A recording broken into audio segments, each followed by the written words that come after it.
Welcome back to The Deep Dive, where we plunge into a stack of fascinating sources to unearth the most insightful, most mind-expanding nuggets of knowledge just for you. Today we're peering into something truly iconic, a symbol so pervasive in our culture that it instantly conjures images of mystery, foresight, and maybe, a little bit of theatrical flair. The crystal ball. Definitely iconic. You've seen it everywhere, haven't you? From the classic carnival fortune teller, draped in velvet, making dramatic pronouncements, Yeah. to the mystical figures in ancient myths, or even in the fantastical realms of popular fiction. Think of Tolkien's chilling Palantir, those seeing stones. Right, the ones that could show glimpses of the future. Exactly, or like Mystic Meg on the UK National Lottery back in the day, or even in video games like Clive Barker's Undying with that green stone. There's something undeniably captivating about this luminous sphere, this reflective orb that just pulls us in. It really does. Why does such a seemingly simple object hold such a powerful, almost mythical grip on our collective imagination? What's truly behind these age-old images and practices? That's the big question, isn't it? So today we're embarking on a deep dive into the fascinating history and practice of crystal gazing, often known as scrying, and the broader kind of encompassing concept of divination itself. Our mission is clear. We'll unpack its ancient origins, explore the remarkably diverse methods found across different cultures and continents, delve into the practical steps involved in scrying, should you ever feel the urge to try. Maybe some listeners will. And then, most importantly, we'll examine the surprising psychological and philosophical insights into how these systems are believed to work. It's a journey that touches on everything from, well, the earliest human beliefs, right up to the perplexing world of modern quantum physics. And it's a journey that reveals just how profound and widespread this human impulse truly is. While the crystal ball is the iconic image, the concept of divination is far, far more expansive. At its core, divination is an attempt, really, to gain insight into a question or situation through some kind of ritual or practice. It often involves reading signs, interpreting events, understanding omens, and it's sometimes believed to be facilitated by supernatural agencies like spirits or gods, or even by tapping into what some might call the will of the universe. Right. Scrying, specifically, is a particular form of this ancient art. It involves gazing into a reflective object, which, as we'll see, isn't always a crystal ball, and actively tuning into your intuition, opening yourself up to messages that often manifest as images or visions. Tuning into intuition. Okay. What's truly striking here is the sheer breadth of divination across human history. This isn't some niche, obscure practice. It's an ancient art found across countless cultures. Think about reading coffee grounds in Turkey or palm lines in India, or even indigenous practices like interpreting the movements of a freshwater crab in Cameroon. Wow, crabs. That's specific. It really is. It's a powerful testament to humanity's constant universal search for knowledge and comfort in the face of the unknown. Our anxieties about the future, our innate desire for guidance. Our purpose today isn't to necessarily endorse or debunk the efficacy of these practices. Yeah, we're exploring the what's and why. Exactly. We're exploring their rich cultural significance, the ingenious ways humans have sought meaning, and the myriad interpretations of how they function. We're peeling back the layers of a practice that has captivated minds for millennia. Absolutely. And the idea of gaining insight from reflective surfaces or interpreting patterns isn't some, new age fad that popped up recently. Not at all. It's woven deep into the fabric of human civilization. When you look at the historical timeline, it's clear that this human impulse to divine the future or understand the present through hidden meanings, it goes back thousands of years. So to start our journey, where did it all begin? What's the earliest evidence we have of this widespread practice? Well, the roots go incredibly deep. We're talking tracing back as far as 6,000 years ago to Mesopotamia. 6,000 years. Wow. Cradle of civilization stuff? Precisely. For the Mesopotamians, divination wasn't just a casual pastime, it was integral. It guided incredibly important decisions like where to build new temples or how to address pressing concerns about public health, the fate of rulers. Big societal questions. Huge ones. Their worldview was one of profound interconnectedness. They believed the entire universe was a carefully designed system, intricately linked to divine will. Gods like Anu, Enlil, and Ea were thought to have designed the constellations and established heavenly signs. So interpreting these signs was like reading the cosmic script. An all-embracing semantic system, as one source put it. Exactly. It offered a vital framework for making sense of their world and their place within it. As these practices evolved and spread, they journeyed from Mesopotamia into the classical world. In ancient Greece, for instance, oracles and seers played crucial roles. The Oracle of Delphi comes to mind immediately. The classic example, yes. Oracles were believed to be direct conduits for the gods, delivering prophecies verbatim. Delphi, where the priestess Pythia would enter a trance to speak Apollo's prophecies. But also places like the Eternal Fire at Nymphaeon in southern Illyria that functioned as an oracle, or the Oracle of Amun at the Siwa Oasis, famously visited by Alexander the Great. Alexander the Great went there. He did indeed. But, given the high demand and often limited availability of these really powerful oracles, the main source of daily guidance fell to the seers, or mantis in Greek. Mantis. Yes. These were often revered individuals who provided more accessible day-to-day counsel, interpreting signs in various ways to help people navigate their immediate challenges. So it was embedded in society, top to bottom almost, not just for the kings and heroes. Very much so. It's fascinating how central this was, not just for grand pronouncements, but for everyday life. So these traditions didn't just stay put in Greece, they traveled across empires, Yeah, adapting and transforming. Right? exactly. The impulse was universal and the methods adapted. How did other major civilizations pick up and evolve these practices? What about the Romans? The Roman Empire, yeah, they adopted and expanded on many Greek methods, integrating divination deeply into their state and personal affairs. It was widespread, a common ritual, really, until it was eventually declared heretical by Christianity during the medieval ages. But before that, it was huge. And they had specific methods, didn't they? Like looking at livers? That's haruspicy, yes. Examining the livers of sacrificed animals for fortune-telling, often before crucial rituals. Priests would meticulously study the color and shape of the liver. Believing it was like a mini cosmos. Pretty much, yeah, reflecting the divine will. Then there was augury, interpreting the flight patterns of birds, the founding myth of Rome with Romulus and Remus. Oh, right. They watched the birds to see where to build the city. Exactly that. These elaborate methods were typically practiced by specialized priestly groups, showing how integrated it was into the social and political structure. Okay, so Rome follows Greece. But as these practices journeyed across continents and cultures, how did they evolve elsewhere? Let's turn our gaze eastward now, towards Islamic traditions. What developed there? Islamic divination traditions also developed a remarkable array of forms. Astrology, ilm akam al-nujum, the science of the judgments of the stars, was arguably the most widespread. Astrology, okay, still popular today in many forms. Very much so. It involves studying celestial entities and applying their movements to daily life, guiding decisions across all socioeconomic levels. Interestingly, while astronomy was a distinct science and astrology was technically outlawed, it was often tolerated if practiced publicly. Many astrologers were also trained scientists and astronomers. Bit of a gray area then. A definite gray area. Then there was geomancy, ilm al-ramal, literally science of the sand. This was more popular at the grassroots level. Science of the sand. How did that work? It involved interpreting figures traced on sand or other surfaces, relying on deduction and computation to uncover prophecies.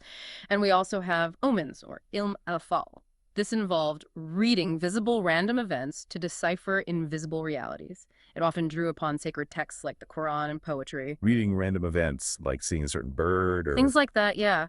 It culminated in these beautifully illustrated books of omens, the Falnama, in the early 16th century, reflecting apocalyptic fears as the millennium approached. Falnama. Books of omens. Fascinating. Dream interpretation, or romancy, tabir aluya, was also particularly significant in Islam. Why specifically in Islam? Because the Quran puts a strong emphasis on the predictive dreams of figures like Abraham, Yusuf, Joseph, and Muhammad.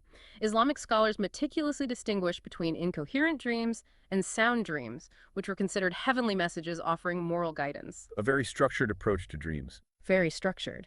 And finally, the science of letters, ilm al-huf. This was based on the belief that God created the world through speech, and Arabic letters expressed the essence of what they signified. This led to alphanumeric computations, kind of like numerology, used for crafting powerful amulets and talismans. Letters holding inherent power. Exactly. And it's compelling to note that in West Africa, particularly Senegal and Gambia, the spread of Islam was deeply intertwined with these esoteric practices. Diviners and religious leaders were often interchangeable roles. Esoteric knowledge was seen almost as proof of Islam's power. That's a really intricate system within the Islamic world. It shows how sophisticated and diverse these practices became. It really highlights the depth of human ingenuity in seeking answers, doesn't it? It really does. Now, Shifting our focus once more, what was happening across the Atlantic in the Americas? Yeah. How did Mesoamerican cultures approach divination? Oh, Mesoamerican divination was absolutely central to religious life. Many Aztec gods, including their central creator deities, were explicitly described as diviners, closely associated with sorcery. Gods as diviners. Yes. Tezcatlipoca, the powerful Aztec god of sorcerers, his name literally means smoking mirror. Smoking mirror, like obsidian. Exactly. A direct reference to a scrying device he was believed to use, often depicted as a polished obsidian mirror. In the Mayan sacred text, the Popol Vuh, the creator gods Exmacane and Expiacock, perform divinatory hand casting during the creation of humans. So they're right at the creation myth's foundational. Absolutely foundational. The Aztec Codex Borbonicus even depicts the first diviners, Oxomoco and Cipictonal, divining with maize kernels. Their practices were widespread and varied, scrying using reflective water surfaces or mirrors, and also visions induced by hallucinogens. Like peyote. Peyote, morning glory, Jimson weed, plants still used by contemporary diviners in some regions today. So this journey through ancient cultures reveals this profound shared human impulse. But you mentioned earlier that things changed in Europe with Christianity. Yes, perceptions began to shift dramatically. It's clear, divination was universally embraced for a long time. But Christianity eventually declared it heretical. That's a huge shift. How did that happen, and what were the consequences for practitioners in Europe? You've hit on a crucial point. Initially, some forms were, perhaps surprisingly, accepted. Claromancy or casting lots. Like drawing straws. Sort of, yeah. It was used by Jesus's disciples to choose Judas's replacement in the Book of Acts. That suggests it was okay in the very early church. However, as Christianity grew and consolidated its power, divination became increasingly viewed as pagan by Christian emperors. By 692 AD, the Quinisex Council explicitly sought to eliminate these practices. So active suppression. Active suppression. Despite this condemnation, fortune-telling remained incredibly widespread throughout the Middle Ages. People still needed it, clearly. Consequently, laws forbidding it were frequently enacted. The Electorate of Saxony in 1572 and 1661 even imposed capital punishment for predicting the future. Capital punishment, just for predicting the future. Yes. It sounds extreme, but it happened. And remarkably, laws forbidding divination practices in various forms continue to exist in some places even today, though usually without the death penalty, thankfully. Still, the legacy continues. It does. Intriguingly, though, even amidst condemnation, a kind of religious tone often accompanied the use of mirrors or crystals. A 16th century manuscript describes placing a gazing crystal on the altar during Mass. During Mass, on the altar. Yes, implying a belief in white magic, where magical practices were thought to be sanctified or benevolent, a way to access divine knowledge without, succumbing to demonic influence. Trying to walk a fine line. A very fine line. And Augustine of Hippo, a huge figure in Christian theology, he really grappled with this. He argued that demons could predict what they were going to do, but their broader divinatory power came from their acute senses and long experience. They could interpret divine signs in nature, cause illnesses, conjure fantastic visions. He noted the unsettling accuracy of their predictions, which nonetheless clashed with their inherently evil and deceptive nature, a real paradox for the theologians. Wow. Accurate but evil. That's a tricky thing to reconcile. What a dramatic shift, though, from being foundational to being condemned, even punishable by death. It really underscores the power struggles and evolving worldviews. But regardless of the condemnation, people clearly kept trying. So beyond the idea of a simple crystal ball, what exactly were these people using as tools, and who were some of the most famous or infamous figures who engaged in this fascinating art? Right, well, it's compelling to note that the iconic crystal ball is really just one manifestation of a much broader tradition of scrying. The art of scrying is essentially about looking into any suitable medium to detect significant messages, visions, or insights. It's truly not limited to crystal balls at all. So what kind of things did they use? Historically, practitioners used a wide array of reflective or translucent surfaces, anything from still water, polished mirrors, ink blots. Even natural elements like fire and smoke served as portals. Fire and smoke, like watching the flames. Exactly. We have ancient examples that really illustrate this versatility. For instance, the Achaeans frequently used mirrors, often placed in wells, to detect future diseases or learn if there was a danger of sudden death. There was even an infallible oracle in front of the temple of Demeter at Patras that used such a mirror, though it only answered questions about illness. A mirror in a well. Ingenious. Isn't it? The satirist Lucian imagined a large mirror suspended over a shallow well in the Moon King's palace that could show every city and every nation. Pure fantasy, but reflects the idea. Then there's the Orphic poem Lithica, describing a magic stone called sideritis or ophitis, round, heavy, black, possibly metallic, used by Helenus the Trojan soothsayer. A magic stone. He apparently used it to foresee Troy's downfall, fasting for 21 days, wrapping the sphere in soft garments like an infant, offering sacrifices until a living soul warmed the precious substance. Sounds intense and very ritualistic. Very. The Arabic author Heli Abu Ghaffar recounts how the Magi, followers of Zoroaster, would swing a golden ball suspended from bull hide and set with the sapphire and celestial symbols while reciting incantations. Staring at the brilliant spinning sphere could induce a hypnotic trance, leading to visions. Hypnosis through a spinning ball. That makes a kind of sense. It does, doesn't it? By the 9th century, certain diviners, known as hydromancy, believed they saw evil spirits on the surface of water and received communications. Archbishop Hincmar, though, dismissed these as images or deception of the demons. Back to the demonic explanation. Right. But later, the Persian historian Ibn Khaldun in the 14th century offered a more nuanced take. He described how images don't appear on the mirror's surface, but on a curtain, like a mist, that arises between the diviner and the mirror once the surface seems to disappear. He noted these were perceptions felt with the soul, not seen with the eyes, almost a psychological insight. That's really interesting. Felt with the soul. Our modern understanding, practically speaking, is that any polished surface, flat or convex, can work. A curved or round crystal just magnifies light reflection. The images seen are often reversed, distorted, twisted, and this distortion itself can form profound mental impressions. So the distortion is part of it. It can be. So while crystal balls, typically clear or clouded glass or quartz, clear quartz being popular for its supposed balancing, amplifying properties are well known. Mirrors are also highly effective. Easy to make, transport, often with a black backing for better reflection. Beyond these, scryers use stones like obsidian, smoky quartz, simple glass. Today, you could even use, a smartphone screen in a dim room, though dim light is generally preferred. A smartphone screen. Modern scrying. Okay, that's a great overview of the tools. It really expands our understanding beyond the stereotype. But who are the people wielding these tools? Can you tell us about some of the most noteworthy practitioners? Absolutely. The list is diverse. One of the most famous, definitely, is John Dee. Ah, yes, Queen Elizabeth, the first guy. That's the one, the renowned 16th century consultant. Dee was a brilliant mathematician, astronomer, but he also sought to communicate with angels to gain divine knowledge. He made his first recorded attempt at crystal gazing at Montlake, December 20, 1581, starting with a pious incantation to summon an angel. So he was trying to talk to angels through the crystal. That was the aim. He used more than one crystal, including a cairngorm, or smoky quartz, which is now in the British Museum. Choosing smoky quartz might have deliberately leveraged Scottish superstitions about it. His principal scryer, Edward Kelly, would vividly describe figures he saw in the crystal, like the Nelvege, a spirit in a white silk gown, glittery fur cape, holding a wand. Kelly saw these things and Dee recorded them. Exactly. Kelly's detailed descriptions made the visions seem incredibly real. Dee and Kelly's work even got mentioned satirically in Samuel Butler's poem Hudibras, implying Kelly used the devil's looking glass.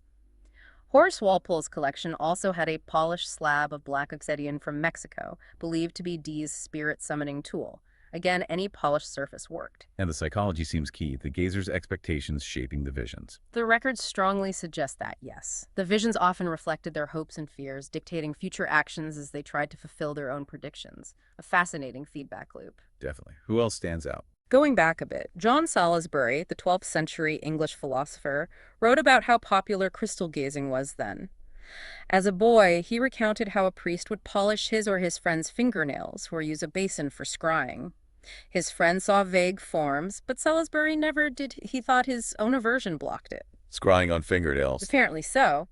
He also noted the priest chanted names Salisbury feared were evil spirits. It's a rare personal glimpse into early practice and the psychology of belief. Then there's Roger Bacon, 13th century philosopher. Not a diviner himself, but legends portrayed him as a powerful magician, like in the famous history of Friar Bacon. Intellect and magic got intertwined in the popular mind. The learned scholar is magician trope. Exactly. And Paracelsus, the 15th, 16th century Swiss physician and alchemist, added a philosophical layer. He believed crystals shared qualities with air, so visions seen in air could also appear in a crystal.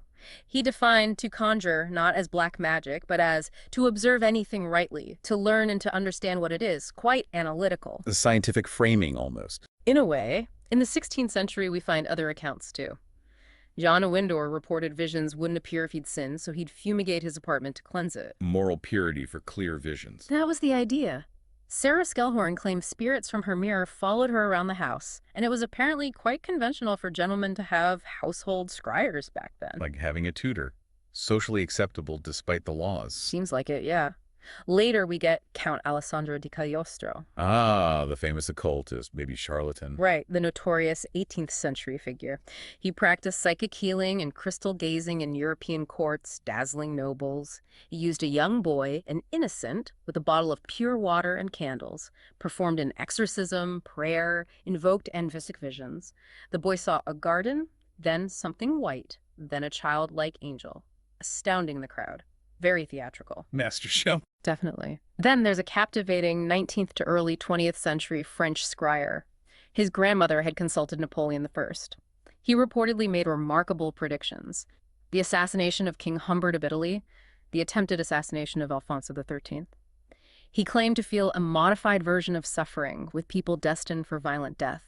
He felt intense grief and fury from spirits at the Boulac Museum, distressed by their mummified bodies being displayed. Wow, that's incredibly vivid and a bit disturbing. These accounts, true or exaggerated, show the deeply personal, sometimes traumatic experiences linked to scrying. Across the globe, Yucatan priests, the H-men, carried a clear quartz crystal, a zaztun, in their medicine bags. Sanctified with copal and formulas used to find lost things, see the future. Every village had one. A community tool. Yes.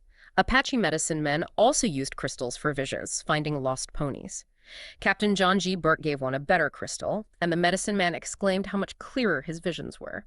Even natives of New South Wales recognized rock crystal's magic power, fearing its effect on boys' health if it touched their teeth from initiation rites, believing in its potent, almost sentient power. A universal respect for the crystal's power. It seems so. However, the legal tide in Europe kept turning. England, June 21st, 1824, a law declared fortune-telling illegal. Practitioners were rogues and vagabonds facing up to 3 months hard labor. Rogues and vagabonds. Harsh. Very. So this wide array of tools, practitioners, beliefs, and prohibitions really underscores the enduring human quest for insight, doesn't it? It absolutely does. That's a vast collection of history and belief spanning continents and millennia, from animal entrails to royal court seances with crystal-gazing boys. Incredible consistency. But this brings us to the present. For someone curious today, what about actually doing it? How does one scry with a crystal ball in practice?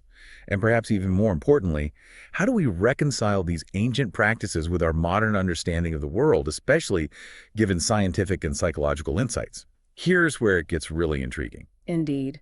The bridge between ancient practice and modern thought is where some of the most profound insights lie. Traditionally, people imagine a psychic dramatically gazing into a ball, foretelling the future. But the essence of scrying is often more about developing second sight, perceiving things beyond our usual 5 senses. Second sight. Okay. It's often seen as a skill requiring patience and practice, not just an innate gift. So how would someone approach it today? What are the steps? All right, let's break down the practical steps for crystal ball scrying. First, preparation is key. You need a suitable reflective object. Clear quartz ball is common, valued for its supposed balancing, amplifying properties. Gather 2-3 candles, cleansing tools like herbs, incense, or sound bowls, comfortable seating, maybe an altar cloth, meditative music, and definitely a journal and pen. Journaling is important. Crucial. We'll get to why. Next is energetic cleansing. This removes stagnant energy, creates a conducive environment. You can burn herbs like sage or incense, use sound from a singing bowl or tuning fork, clap your hands with intention, visualize white light, sprinkle salt, use essential oils. Lots of methods. Setting the energetic stage. Exactly. Focus on the vibrations, the atmosphere. Then, light the candles. Place them so light, gently reflects off the crystal surface. Creates a calming ambiance. As you light them, focus on the flame's energy. Visualize peace spreading. It's about intentionality. Setting the mood, focusing intent. Right. The core practice is gazing and trance induction. Find a dim, quiet space. Gaze gently into the ball. Let your eyes unfocus. Observe reflections, shifting light.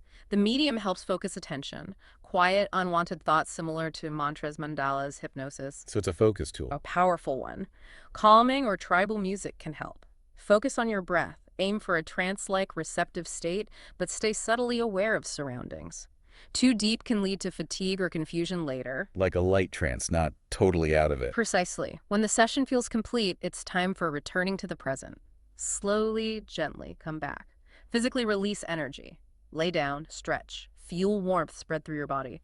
Close the session, extinguish candles, consciously seal the space. Grounding yourself afterwards. Very important. Finally, journaling. Immediately after, write down everything. Date it, note the weather, your feelings, significant events happening, your scrying overview. Then jot down words, images, even drawings from the trance. Meanings might not be clear right away. They often emerge later. So record first, interpret later. Often, yes. And remember, imagery is usually symbolic, not literal. A queen card doesn't mean you'll become royalty. The tarot death card means transformation, new beginnings, not physical death. Right, the symbolism is key, like that tragic Beltway snipers example. They took the death card literally. Exactly. A terrible misunderstanding of the symbolism, which in occult circles universally means profound change and renewal. That's a thorough and practical guide. It sounds less like a magic trick and more like a meditative, focused practice. But this raises the bigger question. What does it all mean? Is it truly spirits or magic causing these visions? Or is there a psychological explanation for these vivid images and meaningful coincidences people report? This is where Carl Jung comes in. Jung, depth psychology. Exactly. The founder of depth psychology. He did more than anyone else to bridge the gap between scientific and mystical views, profoundly influencing our modern understanding of divination. Jung was unique. He didn't dismiss the spiritual as irrational. He studied world religions, myths, divination systems as part of his psychological framework, seeing them as windows into the human psyche. So he took them seriously, psychologically speaking. He absolutely did. He proposed the concept of the collective unconscious. Think of it as a psychic reservoir of accumulated knowledge, cultural conditioning, belief systems inherited by all of us as a species. Its contents, unlike our personal unconscious memories, have never been individually acquired. They're inherited universal patterns. He called these archetypes. Archetypes, like universal symbols or ideas. Universal forms or ideas, yes. Metaphorical, not literal. Divination systems like tarot, the I Ching, runes, they're believed to contain balanced sets of these archetypes. They reflect a realistic range of human experience, including the shadow elements, the darker stuff we all face. Can you give examples? Sure. The I Ching has 64 hexagrams, each an archetype. Hexagram 12, P-E or standstill, describes decline, a common human experience. Runes, like Hagalaz, might signify sudden change or disaster. Tarot, with its 78 cards, is full of them. The Fool, once seen as inept, now often means innocence, starting a journey, and the Death card transformation. Tarot also has numerological astrological links, and its 22 trump cards reflect the 22 symbolic Hebrew letters. A rich system of archetypes. Very rich. But Jung didn't stop there. He defined a second crucial factor for the meaningful coincidence aspect. Synchronicity. Synchronicity. That term gets used a lot. What did Jung mean by it? He first used it publicly in 1930, inspired by his work with the I Ching. For Jung, synchronicity is a meaningful coincidence, a subtle relationship in time between two or more different events. This can include inner insights or creative ideas synchronizing with outer life events. So not just random chance, but meaningful connection. Meaningful to the observer, yes. Jung credited Einstein as inspiration, contrasting the Western cause and effect mindset with the Eastern view of details as part of an interconnected whole. Synchronicity suggests a peculiar interdependence of objective events and subjective psychic states. It taps into what Jung called the irrational functions of consciousness, sensation, and intuition. The ancients asked, what kinds of things go together in time? Okay, examples help here. Right. Jung described a few types. One is when you have a thought and a related external event happens concurrently in your perception. Like you're intensely thinking about Emerson, typing an email about him, and just then your cat walks on the keyboard and types Emerson. The meaning hits you immediately. Wow, okay. That's specific. Another type involves an internal mental process corresponding to a concurrent distant event. The source mentions Sarah, finalizing her divorce, travels to Asia, gets a fortune about a second love. She returns home, gets an unexpected job offer that brings new, fulfilling connections. The fortune's meaning only becomes clear after the event. So the meaning unfolds later. Exactly. There's also the general observation that events, especially emotional ones, seem to cluster, good things happen in threes, that kind of thing. attracting similar events, providing meaningful synchronicities.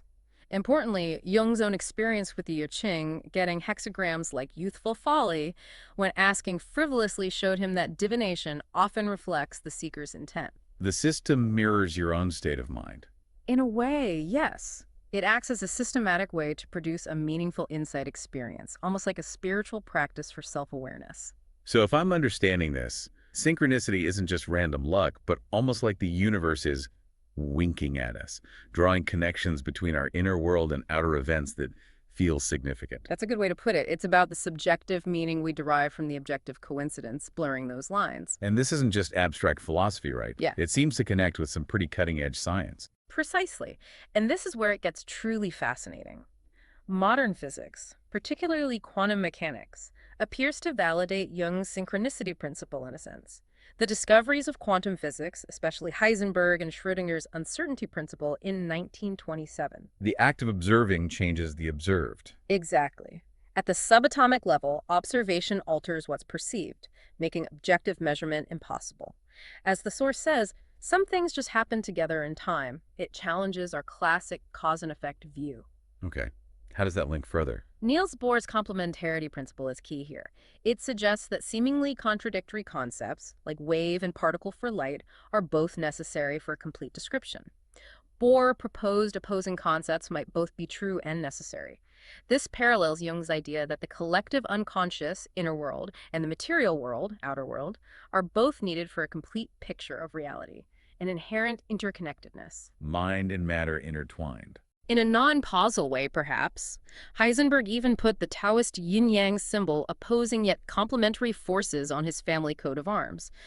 This implies an unassailable argument, as the source puts it, for a nonlinear worldview where meaning arises without explicit cause-effect links. A fundamental challenge to traditional Western science. Wow. And there was research on astrology, too. Yes, Michel Gauquelin's research found statistical correlations between professions and planetary positions at birth, doctors often born with Mars prominent, politicians with Jupiter, writers with the moon. This research, surprisingly, made both scientists and astrologers uncomfortable. Why both? Scientists disliked the correlation. Astrologers disliked the implication it wasn't direct influence. It suggested psychological facts are projected onto constellations in a synchronous relationship, not simply caused by them. A deeper, non-causal link again. Jung saw the paradox in all this, comparing it to microphysics exploring matter's unknown side. He concluded that while a unified theory might be beyond our grasp, empirical reality has a transcendental background. There's more going on than we can directly measure. That's a mind-bending connection, tying ancient beliefs to the very edge of modern physics that makes you rethink what reality even is. So how do we see divination manifested in contemporary culture, given all these historical and psychological layers? Is it still a vibrant practice or more of a relic? Oh, far from being a relic. Divination is still very much prevalent. You find it used by psychics, mediums, and many people interested in New Age practices, personal development. Modern witchcraft, for example, often views divination tarot, scrying as a powerful way to develop intuition, harness inner strength, creativity, connect with spirituality. More about self-discovery than fortune-telling. Often, yes. Framed as self-reflection, mindfulness, intentional magic, gaining clarity and direction. In pop culture, the crystal ball is still iconic. Films. Figures like Mystic Meg used to be, video games, it's embedded. Academically, there's even the Dr. John Dee of the Mind Research Institute, using crystallomancy explicitly to explore altered states and invoke apparitions. Curiously, a research institute using crystal balls. Seems so. And the Ganzfeld experiment, sensory deprivation to induce psi abilities, is seen as comparable to scrying in facilitating non-ordinary perception. And that Getty Museum experiment was illuminating. Modern people trying medieval divination found the metaphorical answers spurred self-reflection, helped address personal issues. So even skeptics found value in the process itself. Exactly. It underscores its potential as a tool for creative contemplation of reality, even without belief in the supernatural. It's less about predicting a fixed future, more about gaining insight into your own internal landscape.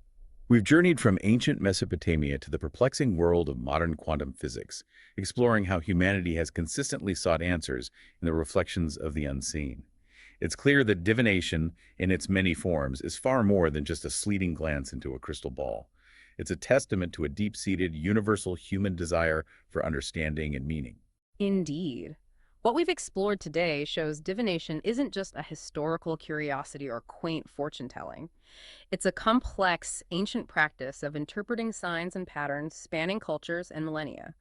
Jung's profound contribution helped us understand it through archetypes and synchronicity, bridging the mystical and the psychological. Highlighting how these systems tap into the collective unconscious help us spot those meaningful coincidences. Right. The practical application is clear. Whether using the I Ching, tarot, or scrying, these systems can act as powerful guides. They help connect our unconscious power to conscious choices, fostering self-awareness, integrity. Once you learn how to use them effectively, you appreciate the supportive role they can play. It's a form of meditation, really, a way to become more attuned to subtle signals, what some might even call synchrodestiny. Synchrodestiny. I like that. Ultimately, this deep dive reminds us that the quest for self-knowledge and understanding our place in the cosmic dance is a timeless human endeavor. Divination, in its essence, invites us to look beyond the obvious, trust our intuition, and perhaps find deeper meaning in the world around us. It offers a structured way to engage with mystery, turning a simple, reflective surface into a mirror for the soul. And if we connect this to the bigger picture, consider this. If the act of observation truly alters the object observed, as quantum physics suggests, and our intentions can profoundly shape the insights we receive from a divination system, what does that imply about our own power to shape our reality and the meanings we find within it? A truly powerful thought to mull over, isn't it? Perhaps the real magic isn't just in the crystal, but in the mind that gazes into it, and the conscious choices we make in light of the insights we receive.